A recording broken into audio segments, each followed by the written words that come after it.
Yes, another episode of Unfiltered coming your way here and now. Officially, this will go down as episode number 204 of the program. You can jump on board the Unfiltered Revolution anytime, all the time. Get into Twitter at Casey Stern, jump in the bio, head over to the YouTube channel, get all the interviews, conversations, guests, the lists, the rants, and much, much more, as well as, of course, where most of you are on the iTunes and Apple and Spotify and everywhere else that you can get your podcasts. We appreciate you equally, and thank you to the Unfiltered band. As this one, I want to get into Middleton, and that's Kenyan Middleton and the Southside Fiasco, as the situation with the Chicago White Sox continues to get exponentially worse by the day. And a scathing article put out, Jesse Rogers on ESPN, certainly has advanced things even worse than just 48 hours before that, where we saw down goes Anderson, down goes Anderson. We are up and in here, thanks in large part to our good friends at BetOnline. BetOnline, your number one source for all your sports betting needs. Latest odds, lines, matchup reports, baseball, boxing, golf, and more. BetOnline continues to be the fastest and easiest way to get all your wagers, live betting, a favorite casino and card games, all available to you right from your phone. So get over to the website or use your mobile device right now and sign up and get in on all the action. Remember to use a promo code BELIEVE. That's BLEAV. Get your 50% welcome bonus on your first deposit. It's BetOnline, where the game starts as we get started here. The Chicago White Sox have long been a disaster. Every time you think that things are going up, suddenly on the seesaw, they go even worse in the wrong direction. We have seen this team be a disappointment with their expenditures of money, with their talent as it continues to rise, seemingly not being enough to take them to the next level, and with the expectations that don't need to be high, they just need to be above average because they're in a division, let's be fair, that for the most part over the last few years has remained just a wee bit above average. You can be in that muffin tops, hanging over 500 in the standings, and get in because you can win that American League Central Division. It takes hard damn work to be 18 games out of a wild card. But that is where the Chicago White Sox sit as I do this on a Monday afternoon. White Sox are 45-68. They are 18 games out of a wild card spot. In that easy and winnable Central Division, they're sitting there 14 behind the Minnesota Twins. It's been a bad season. Been a bad season for the team, been a bad season for the new manager, Pedro Grifol. It's been a bad season for their stars like Tim Anderson, and certainly that got worse for TA7, did it not? Love Tim Anderson, but let's tell it like it is. The right hook that everybody heard around the world, thanks in large part to our guy, Tom Hamilton. Then this article came out. Now, look, I want to back up. You know, when a baseball, and I often say this over the years, it's a sport. We understand that. But this is an organization. This is a company. When a company fails and has failure, that failure lies more within the pieces, the parts, the leadership, and all of those things in totality than it does one mistake that you see or one loss or one losing streak in a standings. There's a lot that goes there. And like everything else, it all comes from the top and rolls downhill, which Middleton pointed out himself. And the common denominator here is not Pedro Grifol, who we'll get into. The common denominator here is that ownership and that hierarchy, the same ones that have had all the mistakes, all the issues, all the disappointments, all the expectations that have gone nowhere, the weird hirings like the one, Tony La Russa, and all the other stuff that has gone on with this baseball team over seemingly however many years it has been. Too many to count. Not just Pedro Grifol. But I want to get into, and let's start with what was in the article in case you did not see it. And oh, by the way, timing is everything. And I'm sure that Middleton was probably just being asked about his time in Chicago as they were getting ready to head to Chicago for the series that will begin again as I do this on a Monday, episode 204. That will begin tonight in Chicago against the Yankees. Middleton, of course, dealt at the deadline to New York. Middleton, who was dealt to the Yankees, was asked about his time in Chicago. Here's what he had to say. Quote, "We came in with no rules. I don't know how you police the culture if there are no rules or guidelines to follow because everyone's doing their own thing. How do you say anything about it because there are no rules? You have rookies sleeping in the bullpen during the game, guys missing meetings, guys missing PFP, which is pitcher fielding practice, and there are no consequences for any of this stuff, end quote. Then says multiple sources corroborated Middleton's account and said the pitcher was seen napping during games and skipping fielding practice. So he is, admittedly, Middleton, also talking about himself, which, by the way, doesn't look good on him either, because just because there are no rules, whether you work for a company or you're a baseball team, the manager, coach, and you're a player, if you're an employee of any kind, right, even if you're a kid and a parent not showing you the right way, it doesn't mean you got to do everything wrong. If you're sitting there and the teacher not doing it right, doesn't mean every student got to be bad. And if you're sitting there and an employee and the employer not setting the stage, doesn't mean you can't rise to it. Same thing from a player. He got to be better than that too, not sleeping in a bullpen. He don't need Pedro Grifol and better rules to be pointed out to say, hey, dude, one of them probably not sleeping in the bullpen. One of them probably being there for every meeting. You don't got to be on the Tom Coughlin rule, be early, but you don't want to be late. Maybe you should show up and go to practice. Now, those things certainly you should be held accountable for, but it does not mean at that level, Kenyan Middleton, and these guys are not 8 years old, they don't have an excuse. You know, as parents, a lot of times we know this when we don't set a good ground or boundaries, kids will, nobody take advantage of you more than them, right? And that is, it is unfiltered. Kids got no filter, and all kids will do that. And that's why they have to learn about consequences and things of that nature, right? You have to set that stage and set those boundaries, and you have to have those rules laid out for them. But when you're an adult and we're not talking about somebody who's in a high school baseball team and you're a professional baseball player, I'm sorry, you don't need a manager to tell you not to fall asleep in the damn bullpen. So even though I'm going to sit here and I'm going to rip a lot about Pedro Grifol, not personally, well liked across the board from everybody I've talked to and championed by everybody. I mean, Ned, everybody you've been around over the years, everybody champions what a great guy, person this guy is, his values, and what a great coach he is. We'll get into why that doesn't mean you're a great manager or a head coach. A lot of coordinators who can't coach. A lot of third base coaches who can't manage. A lot of TAs who can't teach. Okay, there's a lot of that. But regardless, let's not take away the fact that you're not 7 years old. You don't need somebody telling you shouldn't be sleeping in a bullpen. All right? Let's be fair. Let's go on. Middleton says, the second quote I found out I was traded, I shaved my face. I was ready to play by their rules, meaning the Yankees, because all I wanted to do is win games. You know how to act there. You know not to be late. And you know there are consequences if you're late. Let's stop here. I hate. Now, look, I'm kind of in the middle on this one and having a little mixed feelings about, do I like that? And clearly I like because we know it. So now it's interesting fodder to talk about. But do you like the idea that Middleton does this and says this after he leaves? For a long time, most of the time that this happens, I do not. I don't like it because people, to me, when you're in an organization, if you're a leader, this is where you step up behind the scenes to say these things, to say, hey, this isn't enough, to go in a coach or a manager's office, to talk to the leadership and the team, not running it out in the papers, not after you leave, where you don't got to stare guys in the face, even though he's about to. So, I mean, I don't know what he was thinking when he said all this. Did he know he was traveling to Chicago?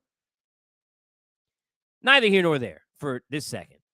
But I don't really, predominantly across the board, I have not liked the idea of, and I've heard many things about this. I remember I'm in Atlanta now, but I remember when Freddie Gonzalez was managing the team, and there was a lot of, talk about whether or not, how the kids just a term, but when they use the term dry humping in pitching and warm up terms, guys who would be warmed up a lot sit back down, and there was a lot of that, and there were relievers who came out. I remember one specifically. I don't want to get into it now because I don't want to bring it back up. Who said on my show was talking to us about, hey, this wasn't handled right, that wasn't handled right. I'd rather you say it when you were there.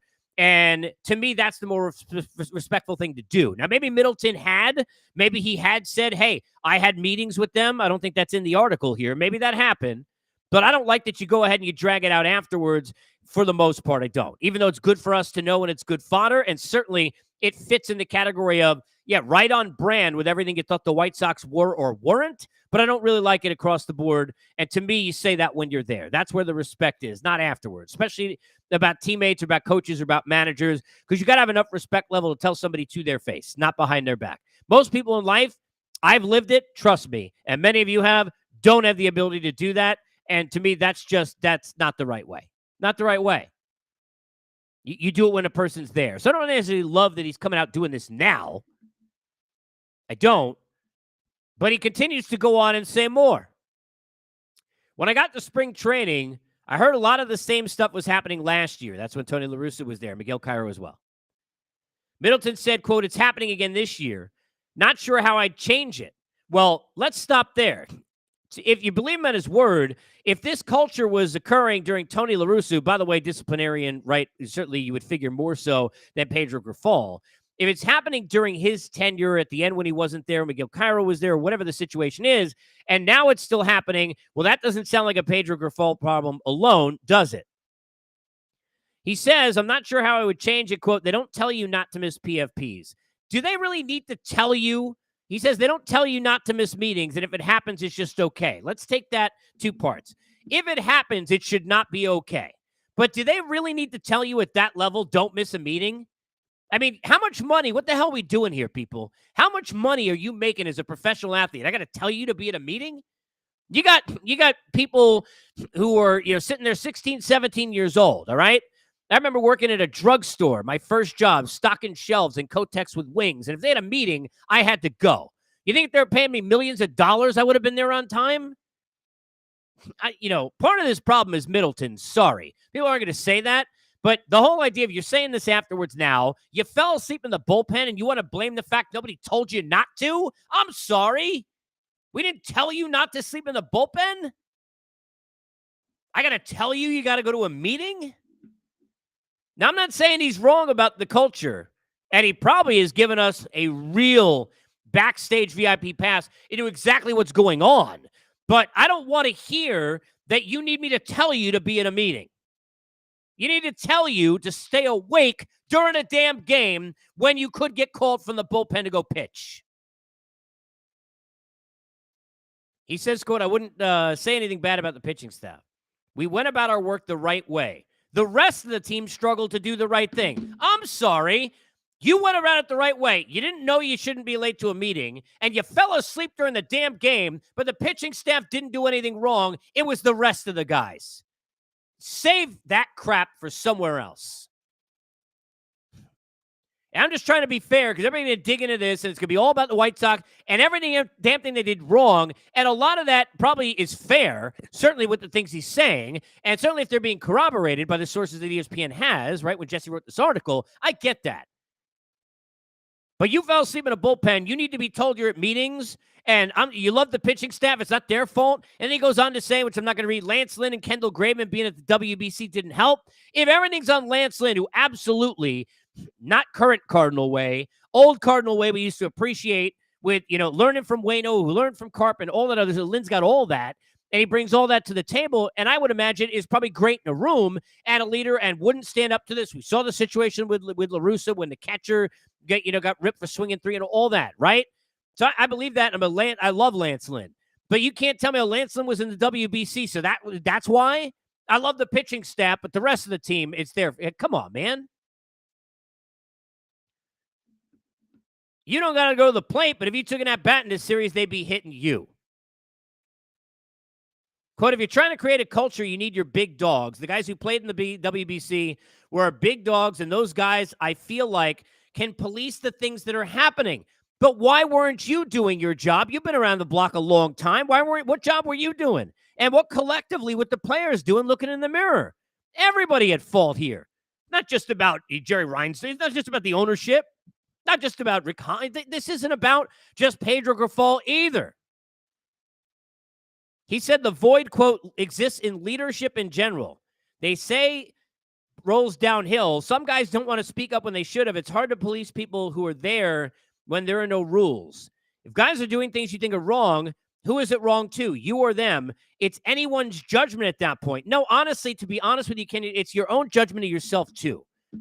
You need somebody to tell you not to fall asleep in the bullpen. What in the hell? I don't want you on my team. Sorry.